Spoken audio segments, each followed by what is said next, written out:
And the whole soccer team was like, wait, what? You're on crutches? And I'm like, yeah, I messed this up bad. And they're like, and you played on it? And I was like, yeah, you bet I did. And Street cred. and the same senior captain goes like, really? Crutches? Corey Petersen, welcome back to the podcast. Not for a 2.0. This is his first episode. Just we ended up just talking, chopping it up the whole time yesterday and ate up our hour time slot. So he is the assistant director of S&C at St. Thomas, spent 7 years in Minnesota, a year at Stanford, in and out of US soccer over the years. And he's a great dude. I'll get into how we met, but thanks for joining us. How are you doing today? And tell me something good that's going on in your life. Doing good, doing good. It's a nice Friday here in Minnesota. As far as doing good, I'm getting wings tonight Money. at the favorite wing spot. It's like the most diviest dive A bars. good local spot. Very local spot. It's like a hidden gem. It's called Spring Street, and it's like the same group of us go like every so often, and so it's like a nice little deal. And I had some of the coaches that start their seasons up Monday for soccer. So it's like, we got to get this in before your season start. So yeah, looking forward to the wings. It's probably been like 3 months, Wow. 4 months since I've had them. So it'll be a nice little treat to say the least. Yes, a nice homecoming. So, a good, nice Midwest Minnesota guy. Hopefully, the accent comes out a little bit in this episode. But so, Corey also does some stuff with Fit, FYTT, the AMS software. And we had Zoomed a few times, kind of just chatting, demos and stuff, but met him live at Louisville. There was a conference because Ernie Reimer is one of the two kind of founders. And it was just sparks. It was just natural. We Yeah, just it was. chatted the whole evening playing some cornhole, and I was like, man, this is the best part of the field. Like those people that you could just talk to forever or eat up a whole podcast time slot and not record anything the day before. Definitely wasn't us yesterday. Oh, for sure. For sure. But, been in the field a while, worked with, people like Cal Dietz, obviously US Soccer, and just a good dude with some cool stories. So I'm super excited to get into it. So first, Fit is an online programming software that helps you train more athletes in less time with greater individualization. For in-person or remote training, Fit does so with a streamlined programming process, decision-making trees to help you integrate data into your programming, as well as better communication with all pieces of a high-performance model involved to break down silos. Learn more at fit.io, that's fytt.io, and tell them that Matt Tometz sent you. Coaches, this podcast is sponsored by Samson Equipment. They've been providing elite strength training equipment and professional weight room solutions since 1976. If you value quality products, great customer service, and a company with integrity, then make Samson Equipment your go-to. Visit them at samsonequipment.com, that's SAMSON Equipment, and let them know that Matt Tometz sent you. Kind of what is the biggest fork in the road moment? So kind of looking back at the beginning-ish of your career, kind of what was that thing that if you had gone left instead of right, kind of this would all be very, very different? Yeah. So I was pretty fortunate to know at a young age that I wanted to be a strength and conditioning coach. I mean, honestly, I really started getting into lifting at like ninth grade. Mm. And at the time, it was me, my mom, my brother in our house. And I had the master bedroom because when we first moved in, we were pretty young, and my brother didn't want to be down or upstairs, my mom downstairs. Mm. And so I had the master bedroom downstairs by myself. And I Nice. remember I'm like, I really want to get a weightlifting set. My mom goes like, all right, hey, if you can raise money for half of it, I'll buy the other half for like a Christmas Jeez, present or whatever. what a And I'm homie. only like eighth, ninth grade. So next thing you know, I'm going around trying to find jobs. I'm shoveling driveways, cutting grass, like do everything I can to get this weight set. And I ended up getting the weight set in the room. So we literally went bed, weight set. And so I would be lifting all the time. I had a membership down the road as well at the health club that I would go to. And honestly, if I ever got in trouble, my mom wouldn't really ground me from seeing friends or take my You phone or just whatever take the because I weights? can't take the weights or go to the gym. Oh, Yeah, yeah. jeez. So even like I would try and go to the health club, and like she would already call them ahead of time and be like, "Do not No. let them." Dead serious. Was it like a It's small local place? it was a Or was small it local Oh, place, of so it course. was very like everyone's name, right? So I'm very into it. I was always, I remember stack.com was Oh, always yep, like the yep, place to yep. go, like, oh, well, what's LSU football doing? Or what's Yeah. Alabama's football workouts? And so just it was all about it. And I get to college And I'm like, yo, I just don't want to take science classes. Don't want to do it. So like when I first went to college, my major was business and marketing. Oh, And that's ew. what I did. I was like the typical jock. Like, I'm here to play football. I don't really care about the school piece. I like this, but I don't really want to do the science and the bio and the chem. What school?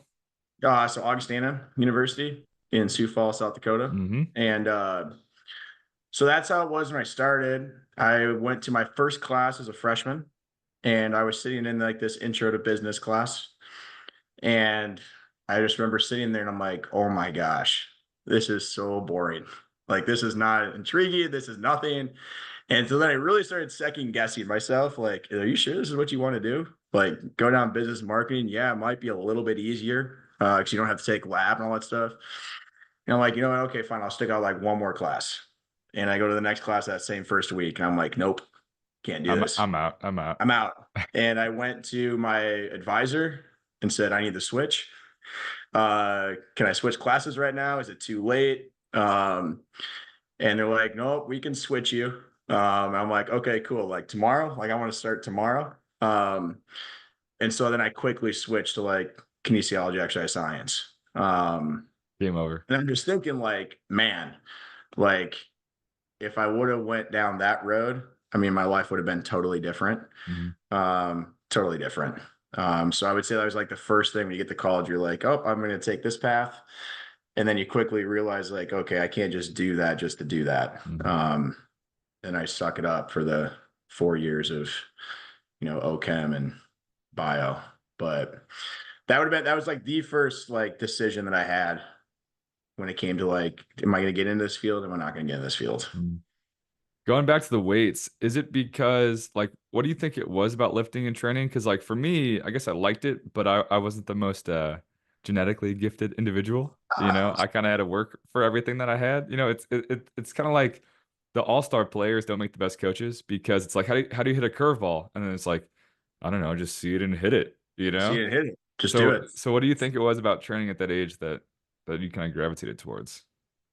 Dude, I honestly I don't know. If I'm being honest with you, probably the fact I'm like, oh man, this made me look good. I'm Hey, being honest. I yeah. think that's how it probably started. Especially as you're kind of getting that eighth, ninth grade age, right? You're going through that puberty, you're Mhm. hitting all the testosterone, right? But honestly, I think I loved it because I probably felt like, okay, well, I'm feeling better on the court or I'm feeling better on the field. Um, and you always have like the football coach preaching, like, hey, you need to get in the weight room, you need to get in the weight room. And I guess I just absolutely fell in love with training. Where it'd be like, hey, we're gonna train twice a day, or I'll wake up early and train before we go train at the high school, just to, do 2 workouts. Um, but I think honestly, it was like the way that I felt like, hey, if I don't do this, I'm not like kind of you said, I'm not genetically gifted enough to just show up and play. Mhm. um, or I'm not going to get what I want. And so I think that's probably where it started.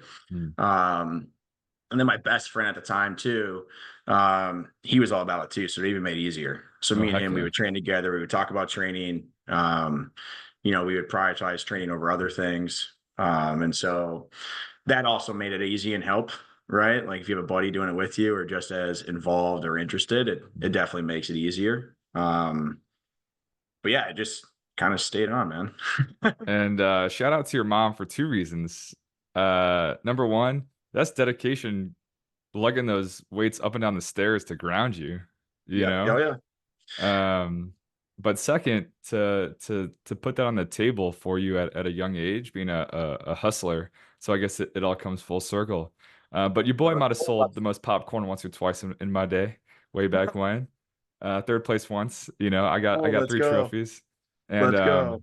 I think just to have something like super simple, but it's kind of like sports, like put more in, get more out. So like what do Yep. you remember about kind of that process and journey of like grinding, keeping track of the money, looking for different jobs, and like when you realized that you'd hit enough, kind of what was that like? I was like, I hope my mom doesn't back out. Because I don't know if she thought that I was gonna do it. But honestly, it was just like that satisfaction where it's like I'm a big fan of we kind of talked about this yesterday with those short-term goals. Like I need to hit this money amount, Mm. and I'm going to do everything I can to hit that money amount. Whether it be talking to strangers, whether it be, finding anything just to raise anything. And, not too many places are going to take a 13, 14-year-old. And so you just got to be creative. And a lot of it literally came down to mowing people's grasses. So literally walking down the neighborhood with your lawnmower, or like shoveling driveways in the winter, because not everyone's going to want to do that right in Minnesota. So that piece, but honestly, it was just like the satisfaction. And then like literally like getting it at Christmas was, pretty surreal to say the least. Very surreal. And I had a nice little stereo system downstairs too. Yeah, that was awesome. Just be bumping. Absolutely be bumping. I only made the mistake one time where I had the music playing pretty loud, my door shut, and I was benching. Uh-oh. And I was like feeling pretty good, right? You get that confidence, like, oh yeah, I can go up. And I remember like it's sitting down on my chest. I just get stapled. And I'm like, oh crap. And I'm like trying to yell, but like the music is so loud. And I'm like, oh my goodness. And so like I'm trying to like get it off, trying to roll it down. And then literally I try to roll it down, but it kind of slips. So like I put a little hole in the wall. But you live and you learn. For sure. My mom was more about, okay, I'm just glad you're safe. Oh, of course. Dude, don't do that again. Yeah. And then, okay, now let's talk about the hole in the wall. And then 3, let's get you a little stronger. Come on. Yeah, get a little bit stronger, and you're not as strong as you think you are. So how heavy was too heavy back then? If I'm being honest, it was like either like 195 or 205. Oh, it's not bad for the high school. Yeah, I think at like that point it was probably like around sophomore year. Yes, that's solid. So it wasn't terrible. Yeah. It wasn't terrible. And your mom's like, watch this. Just okay, mom, can you spot me? She'd be like, no, but I did have a brother, and so but yeah, no, it was pretty funny. Thankfully she wasn't too mad, I guess. Well, I mean, she kind of knew what she was signing up for, getting you a weight set in the bedroom. Well, at the end of the day, too, like so I didn't really have a video game system growing up. I didn't really play video games. My parents never really wanted me to play video games. It was more so get outside, go down the street to your friend's house, knock on the door, and be like, "Hey, can you play today?" Yeah. Or like, you know what I mean? Those Like are the just hanging out at other days. houses, Yeah. and those were the days. And so like that's what you're doing, and so it was always like that trade off. Like, okay, well, do I get them this? That'll be actually it's beneficial. Or do I want him sitting in front of a TV screen? Yeah. Playing video games and spending a lot of money on a system and spending, what is it, like $60 per game? Oh yeah. You gotta get the new game every year. Yeah. And so I didn't really play video games. I never got into it. Still haven't gotten into it. Don't own a system. Don't plan on owning a system anytime soon. So I think that was kind of like the other trade-off. Looking back on it was like, okay, well, I'd rather have you do this. A weight set and some new drywall. That's all it takes. Yeah, 100%. It wasn't a crazy big hole, but it was a little hole. Awesome. So that is the beginning. Yep. So now kind of middle-ish. ISOFIT is not just pioneering isometric strength training, but they are opening up a brand new world of possibilities with health and performance benefits through isometric training and their own groundbreaking product. With patented force matching technology, they're reshaping the boundaries of functional health and human performance. Discover the future of health, fitness, and sports performance at isofit.com. That's ISOPHIT.com, and tell them that Matt Tometz sent you. What is the coolest, kind of craziest story? Because obviously coaching is a very unique field, and it could be relative to travel, coaching itself, whatever. Kind of the one story you couldn't make up if you were to like pull this story out of your back pocket at a bar when someone's like, oh, what's it like being a strength coach? I remember earlier, I don't know if this is cool or crazy. I don't really know, but we'll find out. It's a funny story. We were playing trash ball with women's soccer. We're playing. So trash ball is like almost like ultimate frisbee. You have trash cans as your goals, and then basically you can have a football or a ball, and basically you can take like 1 or 2 steps with it, and then you're basically passing it back and forth, and then you're trying to score in the trash can, obviously without either the ball getting stolen, the ball getting out of your hands. And there's a circle around the trash can, so you can't step in the circle. You have to score outside the circle. Same thing with defense. But we're playing up at the concourse at Mariucci, so at Minnesota. And so it's a little tight, but it's on a Friday. And we're playing, and I was playing, and another intern was playing. And I remember I went up. I mean, my competitive juices are still going, right? Like I still want to compete and win. And so I remember I go up, grab the ball as I come down, just land on this girl's foot, and my ankle just Oh, goes like right, and I'm oh, like, oh boy. And I'm sitting there, oh. I'm like, I remember I tried to like limp it off, and I'm sending it off to the side, Was she and okay? Screw your ankle. well, yeah, she was totally fine. I didn't All care right, about. good. I was just glad it was me. Like she Oh, was for totally sure. fine, Yeah, it's like I'll totally deal with fine. I it. only cared It's about me. Like I care yeah, about. Please don't. You're fine. Okay, cool. yeah, I can be okay. perfect. Yeah. Yeah, I remember like the senior captain goes like, "Are you really sitting out right now? Like you're gonna let that little thing sit you out?" And I'm Wow. like, "Are you serious right now?" And she goes like, "Yeah, are you soft? I didn't think you were soft." And I'm sitting there, I'm like, "Okay, all right, like let's go. Like I can eat that up." And so sure enough, kept playing and kept playing on it. The adrenaline's really kicking at this point. And so we're playing. I don't even remember who ends up winning. All I remember is like, oh, my ankle's going to be killing tomorrow. And that night, though, I was still helping out volleyball, and volleyball had an Elite Eight game. I remember we were playing like North Carolina. And so after like this later afternoon session, I literally had to walk over to volleyball. Uh-oh. And I remember my ankle was like, oh man, this is already starting to blow up. And I'm like, kind of limping over the volleyball and sit through that whole match. And I'm like, oh my gosh, I have to walk to my car now. And it probably took me, normally it's like maybe like a 10-minute walk to walk to my car. It probably took me like 45 to an hour to walk to my car because that's how slow I was walking. Jeez. And Might as so I well get back. have just hopped. I was just trying to hop, but it's like kind of winter. It's November. It's like Oh, not that yeah. easy to like just hop. You got other ice, and you're like, okay, this Yeah, could be a yeah. very bad scenario. And I get to my car, get home. Well, the next morning I had to wake up because I think we had like hockey or something, but volleyball was playing again. And I'm like, holy cow, I can't even put any pressure on this foot, like anything at all. So I remember hopping down the stairs to my garage, get in the car, Oh. drive, park, call the other assistant, JD Milhorn at the time. And I'm like, JD, dude, like, I need you to pick me up at my car and drop me off at the rink. Like, I can't walk. Um, and it's winter, like I kind of talked about. So he has to come pick me up at the car, drive me up to the front door of Mariucci. I hop in. I coach the whole session sitting down in a chair. Wow. Um, an AT happens to be there, and they're like, "Oh yeah, we'll get you a boot." They give me the boot. I can't walk in the boot. Like it was that painful to walk in the boot, and I'm like, "Oh my gosh!" And so like I call my boss and like, "Hey, I think I gotta go to the ER. Like, I was just work. Is this work comp? Like, what is this?" Oh, obviously workman's comp, Yeah, workman's Had to show comp, your right? I'm ethics what's playing. up. Yeah, I'm Yeah. training. So yeah, I had to go to. They got me set up with appointments. So I had to go to the ER, get scans done. It was my fibula, and Oh. so pretty bad high ankle sprain, right? And they're like, "Yep, you got to be in crutches. You got to, do this." And I'm like, "Okay." So I show back up Monday, and the whole soccer team was like, "Wait, what? You're on crutches?" And I'm like, "Yeah, I messed this up bad." And they're like, "And you played on it?" And I was like, "Yeah, you bet I did." And Street cred. and the same senior captain goes like, "Really? Crutches?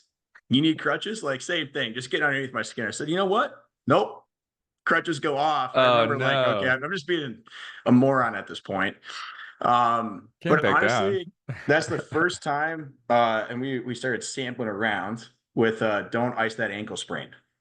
And so there was some people on the football staff at the time. It was like Shay, Dustin, and those guys on the football staff, and they've been doing a little bit of this with the football players. And I'm like, oh, this is perfect time for me to do this. And so I got me some of the voodoo bands, distraction stuff, and I'm just hammering this out. Don't ice the ankle sprain. Did not ice my ankle once. Didn't take any Advil, nothing. Just cranking out distraction, all the movement, all this stuff, and part of like this protocol. And I'm like, oh my gosh, like this is a game changer as far as like movement, X, Y, and Z. And next thing you know, I was like, oh man, I'm like back. And it Crash didn't ball, take let's very go. long, but I was literally doing stuff at home. I'm doing this stuff like 6 times a day.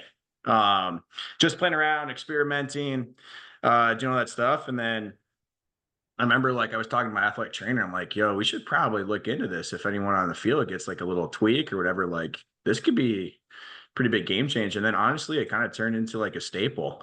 When anyone kind of did anything, it was always like, they would do some of the stuff with the athletic trainer, and then we would finish off with like all the voodoo distraction stuff. And it honestly made a big difference. But yeah, I don't know. That's kind of like a cool, crazy story that led to a lot of different things. But I think like if anyone has worked with me or been an intern or whatever, how I do things, you're always going to hop in. So you're always going to hop in and compete with them. If you have an odd number, it's like you're screwed. You're going to be playing that day.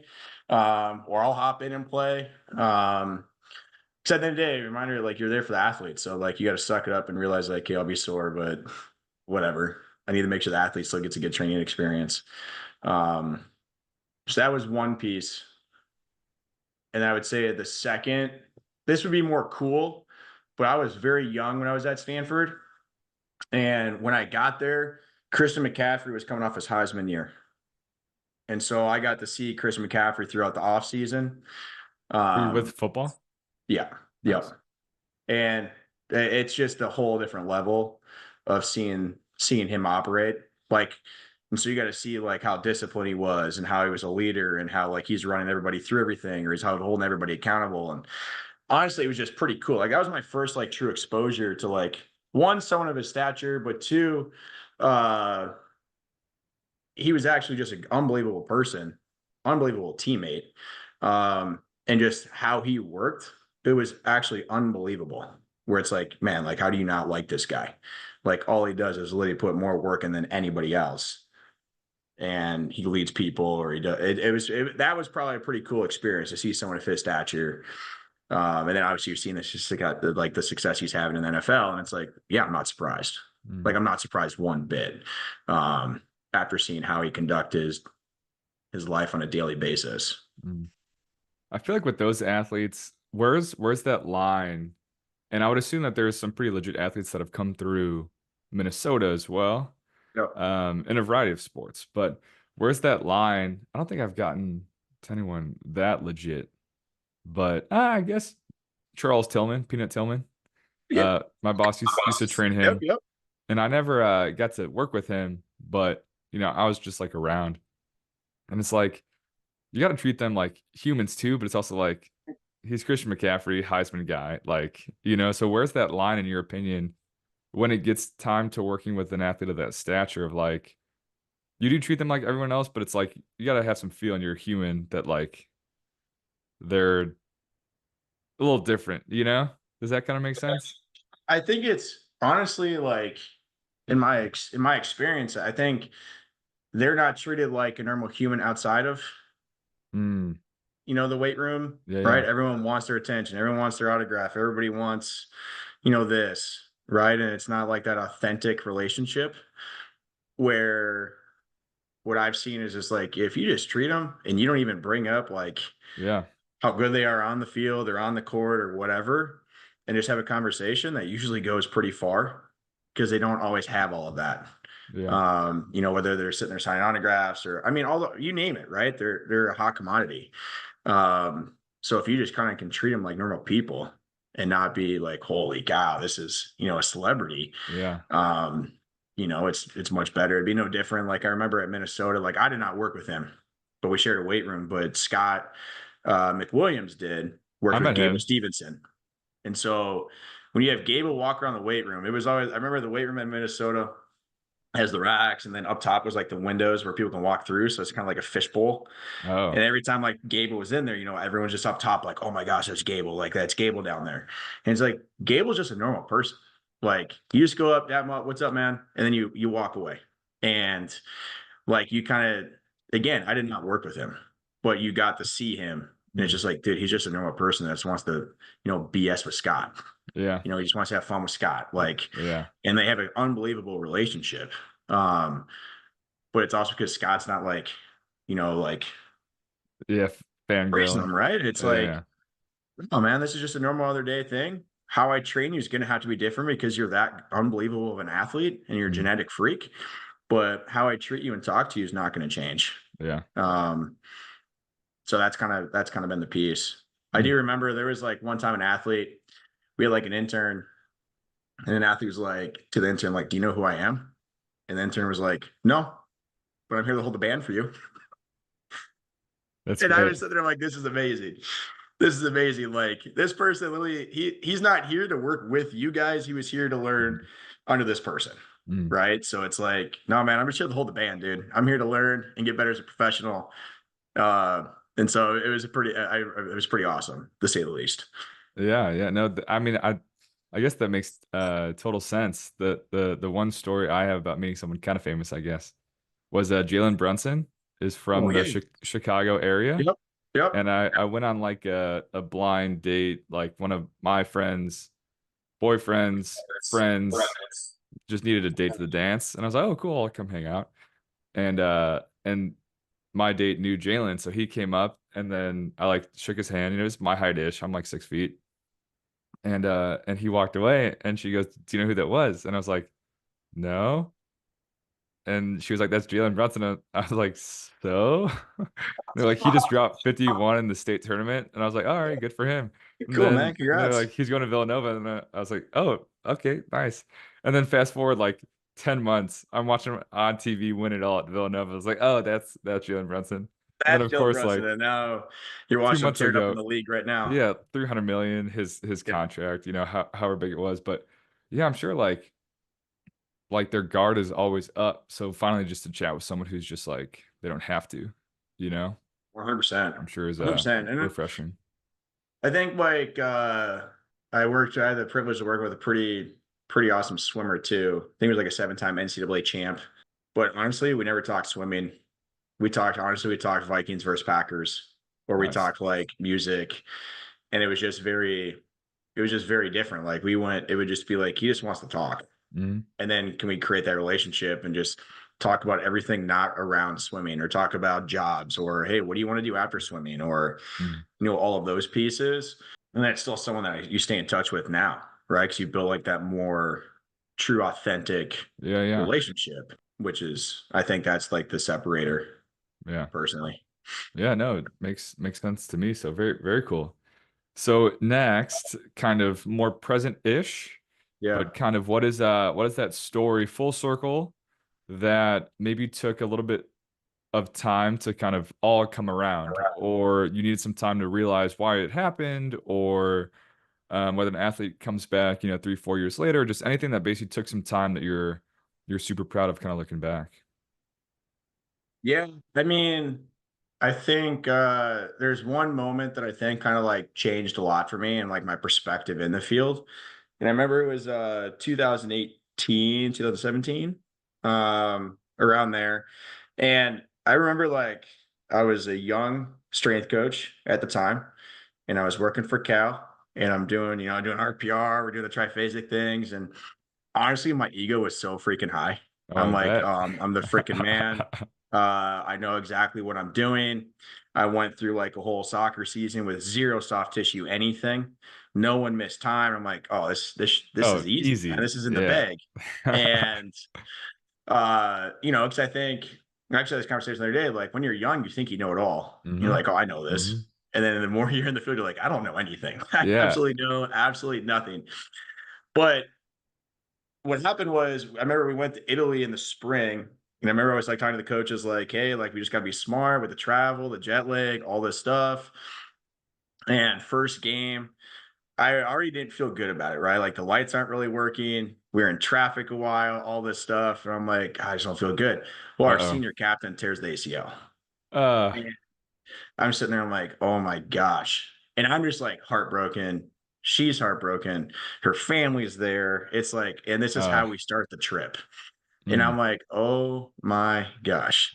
And this was like my first time actually, being the lead with athletic training and medical on an ACL rehab. I've been around it, mm, but I was never the one making decisions or going down this or doing the testing. I'm like, oh my goodness. And uh that's honestly when I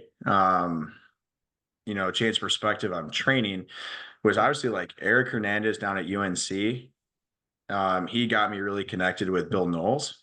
yeah. And that was just like a freaking eye-opening experience. One, because you're like, I don't know anything. Mhm. And it was exactly what I needed to be like, okay, dude, bring your ego down to the floor. Um, and then three, give you a whole different perspective on training. And so it's like, okay, whether it be like, okay, let's think about tumbling, or let's think about, compacts, or let's think about doing stuff in the sand or doing stuff here, trampoline, well, all those different things. And that led me down a whole other path of, the nervous system and the vestibular system and how important the brain is when it comes to scanning and all those things. And the kid, though, was unbelievable. She's like, I will do whatever it takes to get back. And this is like in end of March. And season starts in August. And I'm like, okay, here we go. So like me and athletic trainer, I'm like, all right, like, let's go. This kid was absolutely unbelievable. Like the amount of work she did when she came in, coming in like twice a day, doing whatever it freaking took to get her back. And we get to, I think it was like September, and at 5.5 months, I was sitting there and like, this is when I really started filming everything, and it made the conversations with the doctor easier, because the doctor would be like, hey, look at what she's doing. Here's where she was before the injury. Here she is after the injury. And I kid you not, at 5.5 months, like she was faster, she was jumping higher, she was stronger, like everything, force, but you name it. And the doc, we sat down, like the parents are in the room and stuff. They're like, okay, are you playing after? Like, do you want to play soccer after? She's like, no, I want just this year right now. Okay, are you aware of the risk? Yes, I'm aware of the risk. Parents, are you aware of the risk? Yes, I'm aware of the risk. Okay, fine. Like, I'll sign off to let you play. And I remember like the first moment in the game, like obviously she's not going to go and play 90. Yeah. But it's like, hey, she got her 30 minutes, 15 and a half, 10, 15 and a half. And it was like, oh, this is just freaking awesome, right? Like you think of like all the time you spent in like those 5.5 months. Like you're with each other all the time, right? Like in August, we would literally travel her with on the roads, and I could literally work with her on the road. Like just incredibly dedicated. Kid comes back, takes like 3-4 games to get her back in, and it's 90s all the way out to the whole season. And you're sitting there like, this is just unbelievable. Like one, it's all the kid.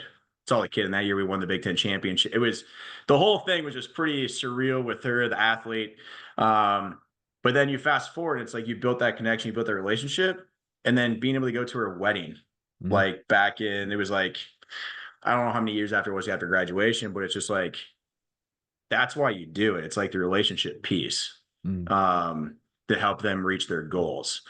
And so like for me, that was just a big pivotal moment in a lot of things, and how I approached things and how I looked at things differently. And there's so many people that I could thank along the road. I mean, Nate Wells down at Louisville, or Cam Rosano at Butler, Patrick Petersen, Kirsten Schwann. She's actually at medical school at Harvard right now.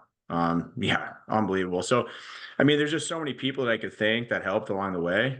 But yeah, that was like a big moment that kind of really changed my perspective on a lot of things. And then you just kind of sleep going down that rabbit hole. But proud moment was like seeing her accomplish what she wanted to accomplish. And it was literally her doing the work, right? Like she was the one that made the time to do it. She was the one that wanted to do everything she possibly could to play her senior year.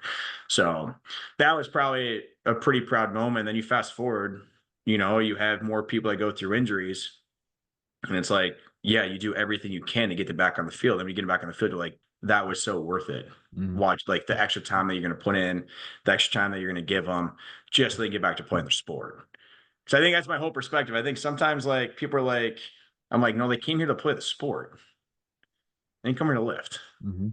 What can we do to get them back on this, like on the field, or the court, whatever sport they're playing? But that's probably those are like, for me, I like those honestly more than championships. Championships are fun. It's like a team collective thing. But I also think because I had to deal with my own injuries as myself as an athlete and didn't always have the greatest experience. Or as a coach. How can you, or as a coach, how can you provide a good experience for them to get back on the field? And then that's like a different type of proud moment than winning a championship, if that makes sense. Yeah. Don't get me wrong. Championships are awesome. Yeah. Like I love to win, but it's a different type of feeling and emotion when you help someone get back after like a significant injury. Because only you, yourself, like you, the person, the AT, maybe one other person actually knows like what they did. Yeah. And honestly, I filmed everything. And so like everything. And then when I was done, when they got cleared, it was I created a video. It's called like The Journey. And it would be Oh like a man. 20 to 30-minute video of me, like of everything cut up, mashed up video. They put their favorite songs in, like everything. But they had no idea. They knew that, like, okay, after the first ACL, they're like, okay, this is what Corey's gonna do. And but the thing that was the best was then the parents then realized the amount of work that they actually did, or the family or the siblings or whatever. They didn't realize, like, holy cow, like you did that. And then honestly, the parents for that first one I was telling you about, they then felt more confident with her playing, because then they saw, like, holy cow, you've done this. Oh yeah, we're not as concerned about you going on that field because you look at how much you've done. Mm. And honestly, that was like same thing. You do it for them. I didn't do it for me. The video did, like, it was cool, but I don't go back and watch them. Yeah. I'll still get a text like, "Hey, I just watched the video. I was feeling down. Awesome." Jeez. So No way to top that. yeah, so it's a little different, but yeah, that's kind of where it started with the videos. And yeah, man. Money. I feel like that could be a whole episode, how to get someone back from an ACL in 5.5 months. Well, I mean, people sit there and I'm like, unfortunately, like I've worked with other ACL kids, and each one's different, Yeah. right? Like, you could, everyone always, at the time, everyone always wanted to compare, like, well, Adrian Peterson. Like, well, yeah, Adrian Peterson was like a Lamborghini, Yeah. and you get someone else that's like a Ford Taurus. And it's like, okay, well, what that Ford Taurus needs is very different than what a Lamborghini needs. And each person has their own timelines, and each person is going to progress differently. And I think that's just kind of where it comes down to the coach, the athlete, the medical Yeah. staff of, all right, well, what can they handle, and where can we continue to, push them in certain areas. But yeah, that's like the fun stuff, man. Like the rehab stuff. Mm. That's like the fun stuff, especially like the end stage. Yeah. Return to play, the longer I've been coaching, I think is the most interesting, but also the most rewarding, obviously, for those reasons. But 'cause it's like a puzzle. Every case is different, Yep. and then like it's one thing for a kid to walk in and be like, oh, I want to hit a 9.5 on my flight 10, versus like when they come in at like a 1.1 and then something happens, whether it's a hammy or just whatever, and then they just get to like a 109 and you're like, oh yeah, this is, It's pretty awesome. yeah. Like, it's pretty awesome, especially when they set their goals and whatnot, and you Hmm. know, and I mean, go on top of that, I'm a big fan of like setting goals Mm. for the athletes. Like, what are the things you want to hit? Then what are the process steps that you're going to do to get that? And so I usually have my athletes fill out a whole sheet. And it's like, here's my outcome goals. Here's my process steps. I'm going to get to those other mini goals that'll help me get to that outcome goal. Mm. Um, and then if they put it on paper, then I'm going to hold them accountable to it. Yeah. A lot of Just times, just like, hey, resetting your goal sheet, or they have it on their whatever, wherever, and it's like, hey, where are you at from reevaluating yourself? How's your discipline been? Or do we need to change anything? mm, Why have you not gotten the things that you said you were going to do? mm, And so that you actually have to think inside and reflect. yeah. And they can be pretty uncomfortable when that's the case. Mm. Because I don't know how many people that want to be told, like, oh, you didn't, why aren't you doing that? Or you said you're going to do this, but you're not. Um, but again, it's like you're helping that person understand, like, it's about the personal development. Mm. And like, you might not like this right now, but in life, like, it's gonna be an important step. Mm. Um, I think, for a lot of things. And just to have those clear expectations, and the in my all my old age and wisdom, I think everything comes down to like expectations, Mhm. and then just putting it out there, because it's one thing to say, oh, I want to be back by August, but it's like, no. Do you understand what it takes to get back by What it August? takes to get back by August. Not just Yeah. saying, no, so super, super cool. So those are kind of all my questions I have for you. Very cool. Definitely done a lot of stuff. So I guess 7, 1, 2. Has it been 10 years in coaching yet? Pretty close, I think. I don't know. I honestly just lose track. I Yeah. feel like, I'll be honest, like, I just feel like every year just goes by faster and faster. which I don't know if that's a good thing or a bad thing. Um, but yeah, it's getting there. Crazy. Pretty So dang close. some super cool stuff, a variety of experiences. And if someone wants to tune in, learn more, hit you up. I'm rolling out the red carpet for you to shamelessly plug whatever you have to plug. Where can the listeners get more of Coach Corey? Yeah, I mean, probably the best way is probably through Instagram. Uh, and that's just Corey Petersen 44. Um, but I finally started. It wasn't until like a year ago I started posting. Never posted anything. Maybe Mhm. my dog once a year, or something. You know what I mean? Like really ever posted. I never really Yeah. got into that game. Um, but now it's been, a coach was like, hey, like you should post. And it was like a past intern was like, dude, man, like you need to do this. And I'm like, okay.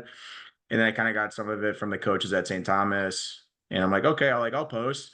And then it became more so like, how can we post on social media to gain traction, to hopefully get better interns, and plus in today's age, athletes love it. Oh my They love, gosh. dishing crap out in comments. They love, Hmm. everything. And so they eat it up. And so it's been more so like, hey, how can you stay consistent with putting content out? Um, and be present there. And then honestly, like if people want to talk or whatever, then obviously like we can just do it via the phone or text or whatever. Because I'm a big fan of trying to create those relationships with other coaches. Because honestly, that's what it's all about. Mhm. Money, money. And I will end that here before I get going on my whole social media rant that I feel very passionate about. But anyways, so thank you very much for your time, sir, your openness, your stories, and kind of all that stuff. And we will be talking soon. I look forward to it. Awesome, boss. Thanks again, Matt, for having me. And we'll definitely be in touch.